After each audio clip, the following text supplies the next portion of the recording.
Halo teman-teman, kembali lagi di channel YouTube saya bersama Dr. Bernaku. Teman-teman, pada video kali ini ya saya ingin men-sharingkan tentang salah satu pola hidup ya atau pola diet yang menurut saya paling nyaman ya, yang bisa saya ikutin ya, karena di luar sana banyak banget kan metode untuk melakukan diet. Ada diet keto, diet rendah gula, diet macem-macem ya. Akan tapi akhir-akhir ini ya muncul satu teknik yang saya sendiri juga memakai yang karena enak banget metode diet ini ya, sehingga saya akan mau sharingkan kepada teman-teman semua. Nah, sebelum saya mulai, jangan lupa bunyikan subscribe, like, dan bunyikan lonceng notifikasinya, dan sebar ke teman-teman Anda yang membutuhkannya. Nah, teman-teman, pada video ini saya ingin men-sharingkan tentang metode diet yang namanya intermittent fasting. Ya, apa sih intermittent fasting itu? Nah, dari namanya fasting ya, artinya ya puasa ya, dimana artinya dari intermittent fasting itu adalah merupakan jendela makan ya, dimana kalau teman-teman tahu bahwa intermittent fasting itu bukan yang namanya calorie restriction ya. Calorie restriction itu yang dimana kita makan sedikit-sedikit tapi sering, bukan teman-teman. Akan tetapi yang namanya intermittent fasting itu adalah jendela makan ya, dimana kita hanya makan pada waktu jam yang sudah ditentukan ya. Jadi makan yang ada di dalam jendela makan, kalau saya boleh bilang ya, dimana tujuan utama dari yang namanya intermittent fasting itu namanya insulin management ya. Loh, apa sih dok fungsinya insulin management ya? Kalau teman-teman tahu, pernah sering dengar namanya insulin ya. Kalau ada orang tua kita atau teman-teman kita yang lagi sakit diabetes atau sakit gula, lah itu obatnya salah satunya insulin ya, dimana insulin itu merupakan hormon alami yang ada di dalam tubuh kita ya. Fungsinya untuk apa ya? Fungsinya insulin itu fungsinya untuk menurunkan kadar gula darah. Nah, dari sini sudah mulai paham ya teman-teman ya. Nah, oleh karena itu, kalau kita makan berlebihan yang banyak mengandung karbohidrat, ya kan, bayangkan nih, kita banyak makan nasi, kita banyak yang makannya mengandung karbohidrat, sehingga menyebabkan kadar insulin kita menjadi meningkat. Ya, karena untuk apa? Untuk menekan karbohidrat itu. Nah, akan tetapi ya, insulin itu merupakan fat hormone ya, dimana insulin itu berfungsi untuk menyebabkan akumulasi lemak yang ada di dalam tubuh kita. Nah, selain fungsinya untuk mengatur gula darah ya, justru kalau misalnya kadar insulin kita tinggi di dalam tubuh kita ya, akan menyebabkan penumpukan lemak. Oke.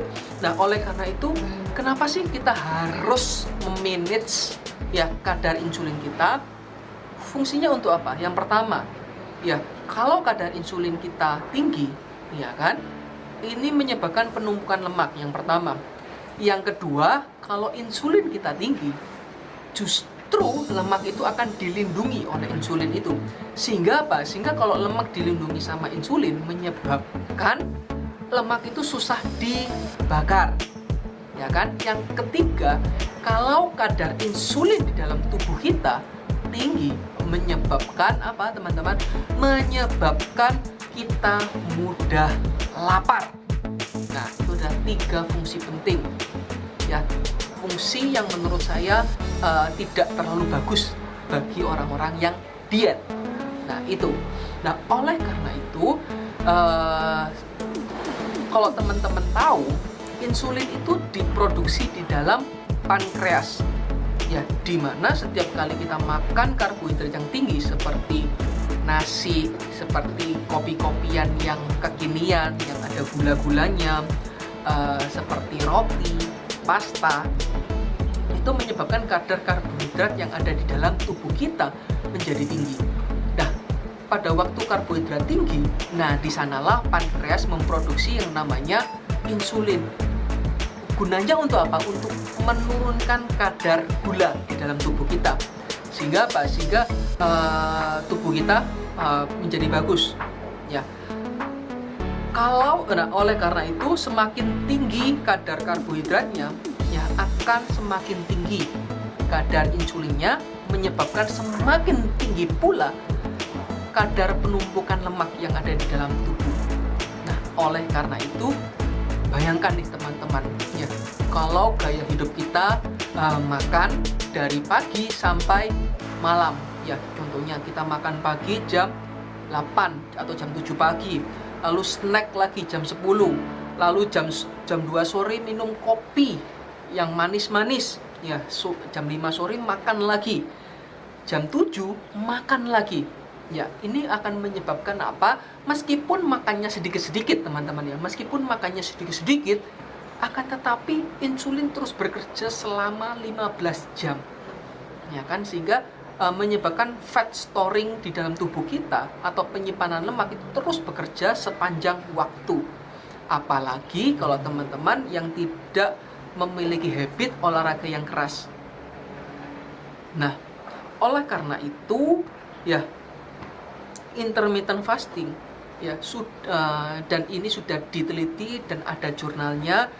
Saya akan memberikan foto jurnalnya, di mana intermittent fasting itu mempunyai manfaat yang luar biasa untuk kesehatan kita. Ya, yang nomor 1 untuk fat loss, ya. Yang kedua untuk meningkatkan daya pengingat kita. Ya, yang ketiga lower inflammation, itu menurunkan kadar keradangan dalam tubuh sehingga kita menjadi lebih sehat. Yang keempat, menurunkan kadar gula darah. Yang kelima, menurunkan kadar sugar, kadar gula kita. Yang tadi menurunkan tensi kita. Yang nomor 6, untuk metabolisme yang lebih bagus. Yang nomor 7 adalah kita mempunyai stamina yang lebih tinggi. Itu, teman-teman. Nah, oleh karena itu, ya, menurut saya, ya, bagaimana sih cara memulai intermittent yang paling bagus? Ya, intermittent fasting yaitu adalah jendela makan, di mana 16 dan 8. Ya, 16 jam kita berpuasa, 8 jam kita bisa makan. Nah, oleh karena itu kita hanya boleh makan di 8 jam. Ya, 8 jam pada waktu kita jendela makan.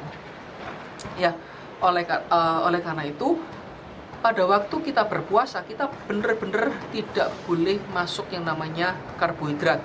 Ya, tapi masih boleh minum, ya kan, masih boleh minum kopi pahit, teh tawar, itu masih boleh. Yang tidak diperbolehkan adalah makanan-makanan yang menstimulasi kadar insulin di dalam tubuh kita. Ya, oleh karena itu kalau saya yang paling happy, ya, adalah saya makan terakhir itu jam 6 malam. Oke.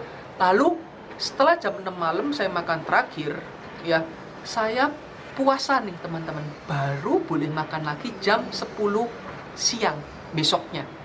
Ya, selama jam puasa itu saya tidak boleh makan. Nah, setelah itu kita bisa setelah di atas jam 10 saya bebas, bukan bebas, ya, makan sesuai takaran, ya kan, mengurangi karbohidrat, ya, tapi masih tetap boleh makan nasi, makan sayur-sayuran, makan protein, ya, tetapi di dalam 8 jam itu aja. Ya, setelah 8 jam kita berpuasa lagi.